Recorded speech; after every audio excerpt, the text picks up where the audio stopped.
The NBA preseason is over. What did we learn? Well, I've got 17 takeaways from the NBA preseason for fantasy basketball, and Michael Bolton might have one.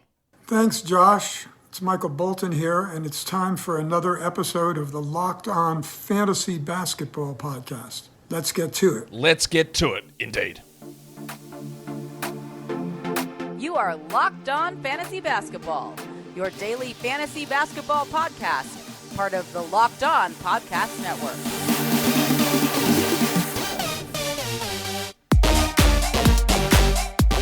Hello and welcome to the Locked On Fantasy Basketball podcast brought to you by Basketball Monster. My name is Josh Lloyd, and I also think that Kyrie Irving would beat Luka Doncic one-on-one, and Luka would never touch the ball. Therefore, he's a better player. And I am the lead fantasy analyst at basketballmonster.com. And you can find me on Twitter, as always, at redrock_Beeble, on TikTok at redrock_Beeble, and on Instagram at Locked On Fantasy Basketball. Today's episode, it is brought to you by Game Time. Download the Game Time app, create an account, and use the code LOCKEDONNBA for $20 off your first purchase. Like I said, the preseason is over. I might sneak one more mock draft in, I'm not sure. But what we are going to do is do this season win prediction totals coming up soon. The 240 game, we're going to play it for all 30 teams as well.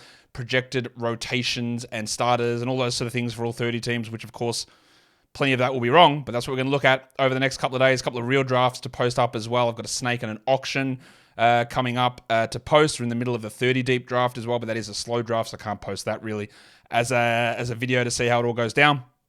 But what we're going to look at now are 17 things that I thought were interesting and may or may not have impact throughout the fantasy season.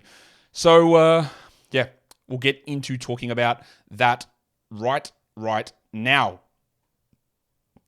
Victor Wembanyama is broken. And when I say broken, I am speaking the way the kids speak. I could have said that he's OP. It's not fair what he's able to do. Watch some of the stuff that happened in that game yesterday against the Warriors. But Josh, it's preseason. I know that. But this guy is blocking shots that he has no business blocking. NBA players will start to figure out that you can't challenge. It's going to turn into almost like the way that Deion Sanders played cornerback in the 90s, which is like, when you go more recent, Darrell Revis, you just don't go there. How was Wiggins getting blocked on those turnarounds, and Clay getting blocked on a three, and Wemby just the ability to hit shots at insane angles? He will get Defensive Player of the Year votes this season. I'm pretty sure of that. He might make the All-Star team. He honestly might make an All-NBA team. I don't know. He has been unbelievably good, and you can't rule it out, but there is top 5 all-time potential here with this guy. And how is this going to impact fantasy? I think he not necessarily breaks fantasy, but look at what Jokic is doing now. There's no reason that Wembanyama, not getting those assists, but can't have that level of dominance for a 7, 8, 9 year period. Now, it'll be very interesting what happens when Cooper Flagg comes into the NBA. But what Wembanyama is doing at the moment as a rookie in his 3rd preseason game is ridiculous. There are going to be issues at times. There's going to be inefficiency problems for sure. But if you wanted to take him in round 2, I wouldn't blame you. I don't know that I would, just because some concerns about how, do they rest him? And I just don't know about that. I'm not going to think he's sitting 30 games, but he might sit 15 or 16. I don't know. But the production is like, when you get to that dead area end of round 2, where it's like, well, do I take Butler or do I take George, or do I go to Harden? Do I take Kawhi? Like, if you take Wemby there, oh well. And if you've paired him with Jokic and it works out, wowee. He looks ridiculous, and you might think this is hyperbolic, and maybe it is slightly. But the stuff that he is doing, I said this in a show, I don't know when it was, he will do 10 things this season you have never seen anybody do. And I reckon he's done 2 or 3 already. And we're not even into the season yet. He is going to have, players are going to have to adjust. Because the things that they normally would do, they cannot do with him on the court defensively. And their ability to stop someone like that offensively is significantly limited. We'll stay in San Antonio. And the other takeaway here, or one of the takeaways, is that Jeremy Sochan is starting at point guard. You cannot let Jeremy Sochan be undrafted in your league. Could Jeremy Sochan be a bust at whatever pick it is, round 10, round 11? Sure. Should you care? No. You don't. Could he average 11, 6, and 5? 1.2 steals. Maybe he shoots 43% and 73 from the line, although he was 77, I think, from the line over the final 6 weeks of the season. He won't really hit any threes. And I know there are people out there who drafted Trey Jones and are like, well, just wait. Like, we're not dropping Trey Jones. He might get that job back straight away. My opinion on that is that, and I've said this from the very moment it happened back in free agency, they paid Trey Jones to be a backup point guard. I didn't know whether he would start this season, but my thing was more for long-term investment. They are not looking at him as a starter. He is paid as a backup point guard. And they will want to see what their top 10 pick, Jeremy Sochan, looks like next to their other lottery pick, Devin Vassell, looks like next to their other number 1 pick in Victor Wembanyama. It will not change after 3 games. Maybe it changes after 30 games. But does Trey play 24 minutes in those games? Is his upside actually good enough to hold on in case the Sochan experiment fails and Trey then starts again? And there are a lot of ifs there for I'm not sure what the payout is. Now, I wouldn't just say drop Trey Jones, but he would definitely move into my droppable zone depending on who I'm adding. And Sochan is a clear add. Granted, I don't know that it's going to work, but I know that the investment should be in for the Spurs, seeing if it does work, and therefore I put my investment in that as well. And I'll be very intrigued to see how it works. Now, Sochan, I think, had 6 assists in yesterday's game, which is a very, very good start. And again, no matter what your league is, Sochan cannot sit on the waiver wire. It is as simple as that. He has to be added. We have to see where it goes. Simple. And today's episode is brought to you by the guys over at Game Time. Finding tickets to an event, it shouldn't be something that's challenging. It shouldn't be annoying. It shouldn't be hidden fees. It should be easy, whether it's sporting events, comedy, musicals, theatre, whatever it is you're looking to go to, Game Time can get you covered.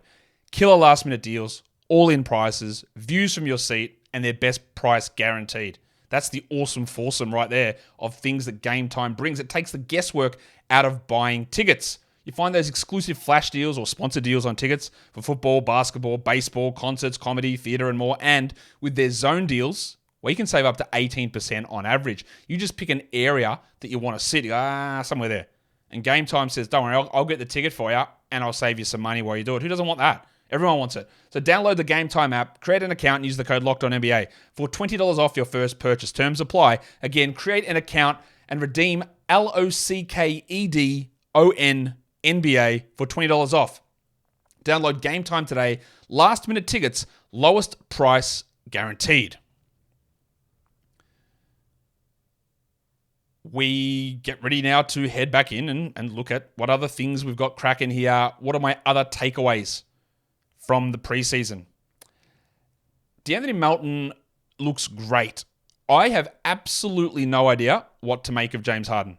He's he's away from the team on personal reasons, and there is a report that his mother is sick, so we do hope that that she gets better and that it's nothing extremely serious. I don't know if or when Harden is going to play for this team. Melton has had 2 absolute monsters in a row. Now, yes, they came on like 70% shooting, which isn't going to stick. The situation that is best for Melton is Harden is away from the team and not traded. Because if Harden does get traded, somebody else comes back, Terrence Mann, who would probably start over Melton would be my guess. Now, I've been a little bit skeptical of going too high on Melton, but the way things are shaking out at the moment, and I've always been a massive Melton fan, is that it looks like there could be a sustained run of pretty strong numbers. I'm just not sure how long it's going to last overall, and would he be the guy that would stick in a role like this, even if Terrence Mann comes back? That I debate. But if you wanted to take him much earlier than ADP at the moment, more for category leagues than points leagues, he's looking fantastic at the moment. And everything is breaking right for DeAnthony Melton at the moment. Scottie Barnes, is he taking the leap? the last couple of games for him have been very strong. You know that I've had skepticism about Barnes. And I had skepticism all last season, and I was correct. And I was skeptical of him as his rookie season, and I was incorrect. I still remain somewhat skeptical of him this season. Could I be incorrect again? Possibly. I don't know. His last 2 games, what I've been most impressed with, the shooting has jumped way up. I'm not sure that sticks, and that's okay. But the defensive stats have come, which had been sorely lacking from him. For a guy that was prided on being this big defensive guy, and he is a good defender. He's a solid defender. He's not a great defender. But he never brought the defensive numbers. So far, they've came. And that's another thing that I'll just mention. In the preseason, I feel like there has been, and I haven't analyzed this, I probably should. I feel like there has been, I'll throw a random number out there, again, talking completely out of my ass. I feel there's been a 25% uptick in defensive stats across the board. Could be false. But I'm seeing so many like 5 steals, 3 steals, 2 blocks, games everywhere. Even random blokes who never get defensive stats. I can't remember who it was the other day. Someone who's just a complete, absolute zero in defensive stats had 2 steals and 2 blocks. I wish I remember who it was. And even Barnes, who's been a low defensive stat guy, is getting them. So I don't know what is going on, but there's a lot of extra defensive stats happening at the moment. As my voice cracks at the moment. Barnes is not going to be the main point guard. That's Schroeder, who had like 11 assists last game. But the fact that his defensive stats, his efficiency, and his usage have all stepped up has been impressive. I'm all for getting Barnes in the late 50s usually. If you wanted to go a little bit earlier on his preseason, I get it. I'm still somewhat skeptical of the shooting, but he's looked really good. Johnny Kuminga has improved a lot. I wanted to mention his improvement because it has happened, but go back and look at the last game from Kuminga, that game against the Spurs. He's playing this bench role. He had been absolutely thriving on a gigantic usage role in the preseason. And then in that last game, the usage came way down. And I think that's probably a little bit more representative of what he does during the season. In 27 minutes in the preseason, Kuminga's averaging 22 points, but it's coming on a usage of 30, shooting 55 from the field. And the things that are a little worrying there is that it's under a steal in 27 minutes, 0.4 blocks. He's also got to the line somehow 7.5 attempts per game, and he shot 46% from 3. So A, he won't play 27 minutes. B, he won't have 30% usage. C, he won't shoot 46% from 3. And he probably, D with an asterisk, probably won't shoot 60% from 2. So he's had an absolutely ridiculous run in 5 preseason games. But I'd be very cautious about looking at him as anything more than a flyer, because often what I am looking at is what is the role? What is the path? Is he their 7th man in rotation-wise? Yeah, probably. And then that's him, Saric, Moody battling for those minutes. And that's probably not enough to matter, even though he's been impressive. The next thing that we've got to take out of the preseason is that Talen Horton-Tucker, without really much doubt at the moment, is going to enter the season as their starting point guard. You know what my views are on Horton-Tucker as a player. I do not think that he is a starting caliber player long term. But the results in the preseason, for most of it, have been good from a numbers perspective. 18 points in 24 minutes, 5.5 assists, 48 and 79, shooting 38 from 3, and they've been his issues. Bad efficiency. Now, sometimes when I watch him in his play style, it's not really very good, right? It's a ball-dominant, sort of not trying to take over a game without being good enough to take over a game. But in terms of this team and the lack of ability of anyone to pass, he's probably the best at that. So you have to draft him at this point. Will he get overtaken by Keontae George, who shot horribly, which is scaring me back to his Baylor numbers, 31% from the field? Will he be overtaken by Colin Sexton, who is 100% not a point guard? Will he be overtaken by Chris Dunn? Well, he should, because Dunn is the better player, but Dunn plays 17 minutes a night, the fewest out of any of these guards. So while I might not believe in Horton-Tucker as a long-term player, I think at some point he will lose this job, he's going to get it for an extended period here early on. And his numbers in the preseason have been very, very encouraging. I'd say that's fair. Chet Holmgren is ready. I don't know what more to say about Chet. I'm always going to be somewhat on the back end with rookies in terms of over projecting them. I don't want to do that. Like, is Chet going to come out and play 34 minutes a game? I put him at like 30 originally. I've bumped him up a little bit since then. But in the preseason, in under 20 minutes a game, he's averaging 16 points, 2 blocks in 19 minutes. He's shooting 58 and 75.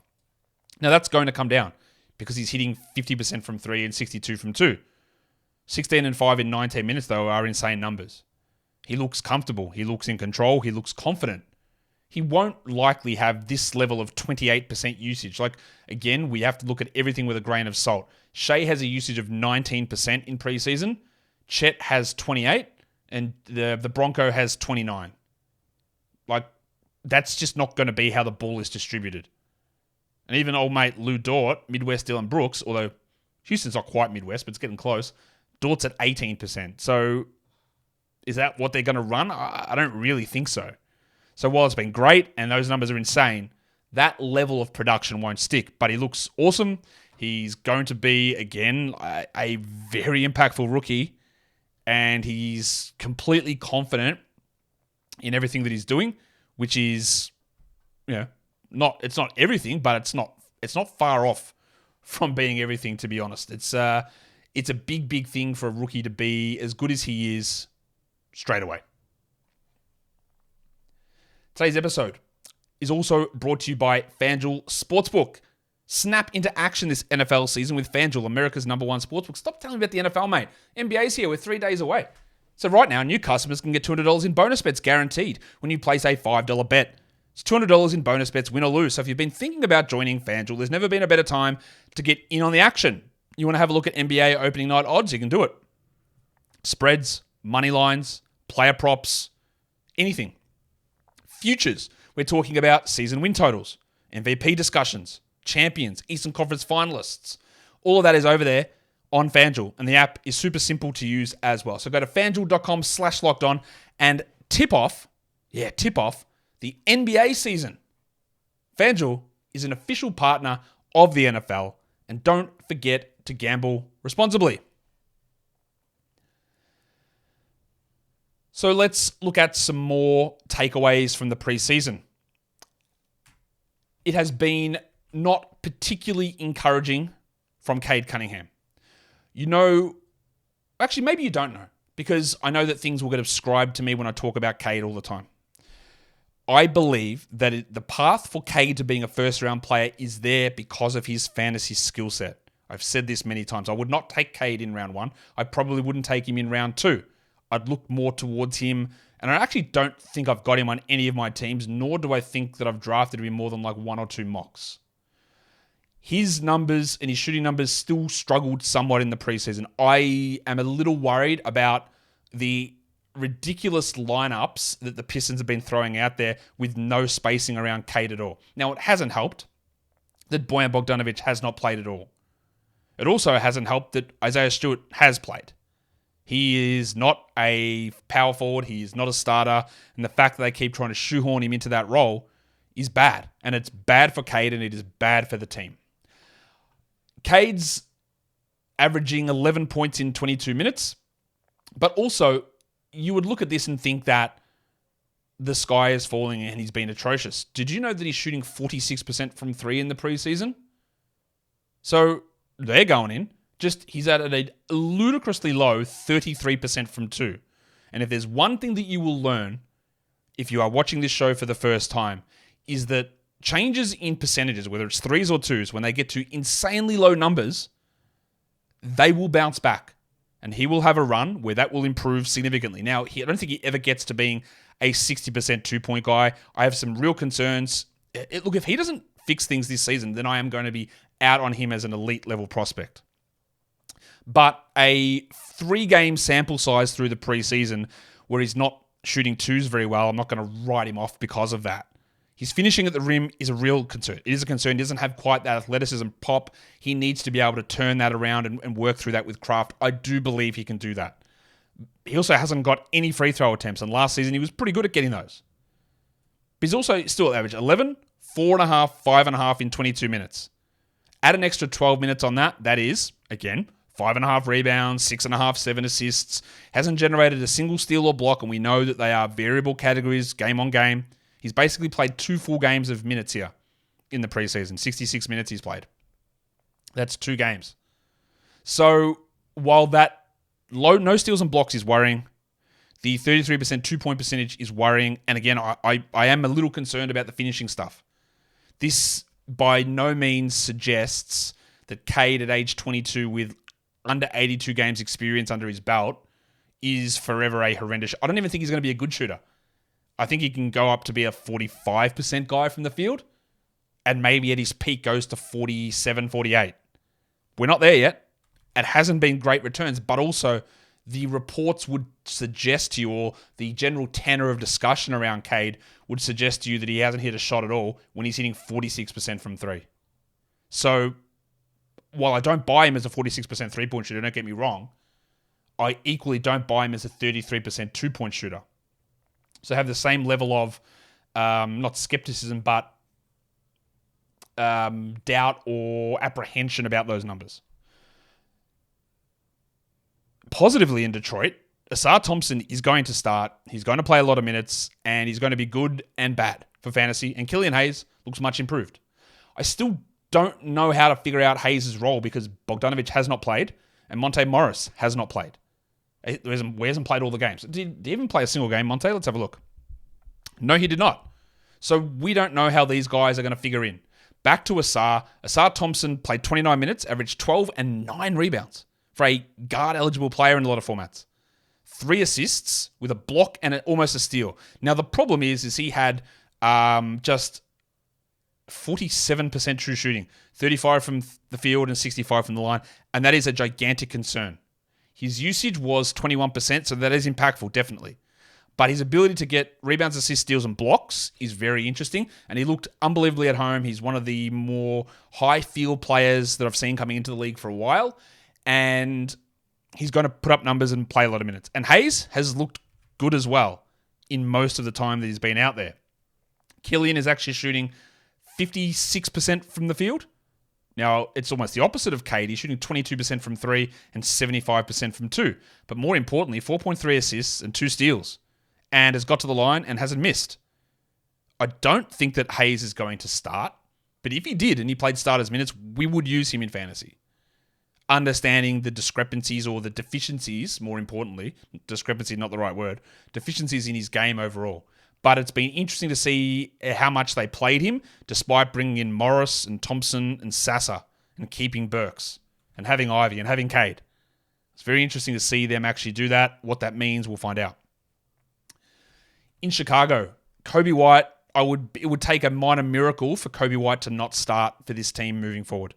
Well, to begin the season.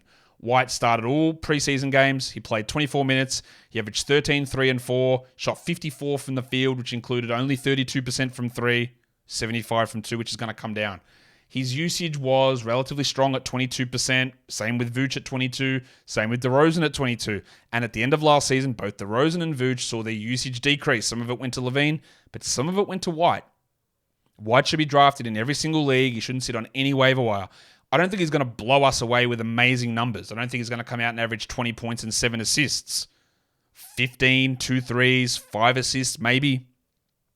Thought he looked pretty in control. I'm not worried about Alex Caruso taking his starting spot. I'm definitely not worried about Ayo Dosunmu, and I'm not really worried about Carter. There's still a lot of guys there, but I would say that I feel very...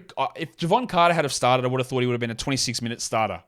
With the way that White has started and the way they've used him, I think he's at least like a 29 to 30-minute starter. And he's got enough juice, I think, with how he played to sort of separated him from these other guys who didn't really do anything. Caruso, obviously, all-level defender, all-NBA-level defender. He's going to get his minutes playing the 1, 2, 3, and 4. The other guys, Dosunmu and Caruso, nothing compared to what White does.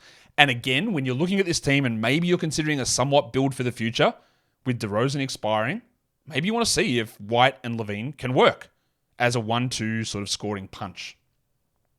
But the major takeaway there is that Coby White is locked in as a starter. This one doesn't matter for most people. We're going to go to Brooklyn. Day'Ron Sharpe looks great. The reason it's important to know this is I try to often throw out blanket rules for fantasy, which of course don't always work because there are exceptions. But when you're looking at players who get injured, often if a guy is a 2 or a 3 or a 4 and they get injured, there's very rarely a direct replacement. If a small forward gets injured, then it's very unlikely that someone goes from a 10-minute role to a 32-minute role off the bench. They just fill it in with 5 extra minutes to this guy and 5 to this guy and 7 to this guy and 10 to this guy. The exception to that is if a point guard gets injured or a center gets injured. If a point guard gets injured, the backup playing 17 minutes a night usually goes to 30 minutes a night. If a center gets injured, the backup playing 15 minutes a night goes to 28 minutes a night. That's just usually what happens. So, while Nick Claxton barely got injured last season, I think he only played nearly every game. If something was to happen, we need to be aware that in under 14 minutes in preseason, Day'Ron Sharpe averaged 9 and 7 with 1.7 blocks and 62% shooting overall, and in all of fantasy for the preseason was the 65th ranked player playing under 14 minutes. He is one of the best offensive rebounders in the game. If you're in a league where you've got extended benches for stashing, which, again, side note, should be absolutely the default. There is no reason we should only have 3 bench players. It's ridiculous. This is a priority stash guy, because if Claxton gets hurt, Sharpe starts, he plays 27 minutes, and he runs at a top 80 level, I would guess, for that period of time. Blocks, rebounds, field goals in very high levels, and he scored not bad as well. I thought he looked significantly improved, and that's important to note. It's also important to note that Ben Simmons is going to start, and Ben Simmons looks not like the Ben Simmons from last season. He doesn't look like all-NBA Ben Simmons, but he looks like a different Ben Simmons and he's going to contribute. He only averaged 7 points a game in 22 minutes. He only shot 44 from the field and 57 from the line. All putrid numbers, very clearly. But he averaged 5 rebounds, 6.5 assists, 6.3, and 1.3 steals. And if we can just get a little bit, well, those minutes are going to go up. He's going to play 30 plus. So that means maybe, what does he get? 8 assists, 7 rebounds, 1.5 steals, get the field goals up to 50, 52. Maybe he gets you, like, let's say 10, 6, and 7.5. He needs to be drafted everywhere. If you want to get him in the 80s, I do get it. There are obviously discrepancies. I said that again. Deficiencies in his game that you have to be able to account for or understand how it impacts your team. But he's going to contribute, and 3 months ago, I wouldn't have told you that was necessarily the case. Let's go to Atlanta, and let's talk about the bench bigs, because unfortunately, that's what it looks like they're going to be. Jalen Johnson and Onyeka Okongwu, 2 of the real standout players in the preseason. Let's start with Johnson, who played 19 minutes, averaged 9 and 4 with 3.5 assists and 1.2 steals, shot 51 from the field. He also shot 57 from 3, which is going to come down. Now, Saddiq Bey will start. Johnson has been a very popular late-round target, but we saw DeAndre Hunter, first game back from the knee problem, started in preseason. And I think they will go in with that Hunter, Bey, Capella frontcourt group. I would very clearly prioritize Okongwu over Jalen Johnson without any debate on that whatsoever. Johnson's still got that upside, but the path isn't ridiculously clear unless they were to start him over Bey or Hunter. So we add him, we want to see what they do, but it's looking towards he might be a drop. Okongwu isn't. Okongwu played 23 minutes a night, which you could very easily do in the regular season. 14 and 5, 1.3 triples, which is eye-opening. Didn't generate a single steal, and only half a block, which is annoying, but he'll get those. And shot 73 from the line and 68 from the field. His strength is in blocks, field goal percentage, and good free throws from a big man. He scored at a high rate. He sort of did what we wanted. If he just gets 24 minutes a night, he's very easily a top 80 player, and I think we should have a level of confidence in him doing that. Let's go to Memphis. So many options to start in place of Ja Morant. Could it be Luke Kennard? Could it be Jake LaRavia? Could it be David Roddy? I don't think it's going to be. I think it is going to be Ziaire Williams. I talked about him on the last round Flyers type show about 4 or 5 days ago. He was the last guy on my list. I was like, yep, think about it. Higher. I think he's getting close to draftable. Or I would definitely look at him as a pickup option in 12-team leagues. In 20 minutes a night, he averaged 12 points with 2 threes, Ziaire did. He shot 53 from the field. He averaged half a steal, half a block, or over half a steal, half a block, and shot 85 from the line on 2 attempts per game. He looked athletic. He looked like the knee problem was behind him. He hit 45% of his threes. And there is an opportunity here for him to start. Let's be fair, he is a better player than David Roddy, who I am very well aware that I am well lower on him than others. I don't think he's very good. That's where we get to. and somebody is going to miss out on the rotation, whether it's Roddy or Laravia or whoever it is. But Williams at the moment has the leg up into that position. You could also make an argument that when Jar comes back, Smart moves to the bench and Ziaire sticks. Year 3 for Ziaire. Year 2 was a washout completely. This is the sort of thing that we would like to look at when we're taking flyers.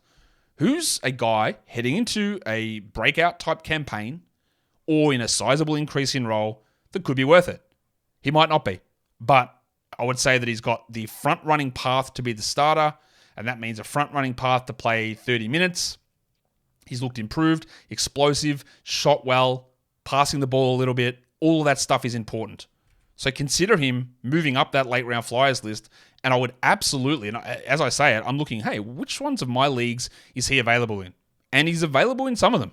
And I will be putting in a claim for him to go and just see what we can get out of Ziaire. Because I get the feeling that he'll get some minutes in opening night that we go, okay, didn't know about that one. But now you do. Let's go to Washington. And no, I'm not talking about Jordan Poole. He had a 41 point, well, actually I will now. 41 point game, fantastic. 7-point game on 8% shooting, horrendous. Both of those are the outlier, but I know which one of them is going to happen more often, and it's the 40-point game.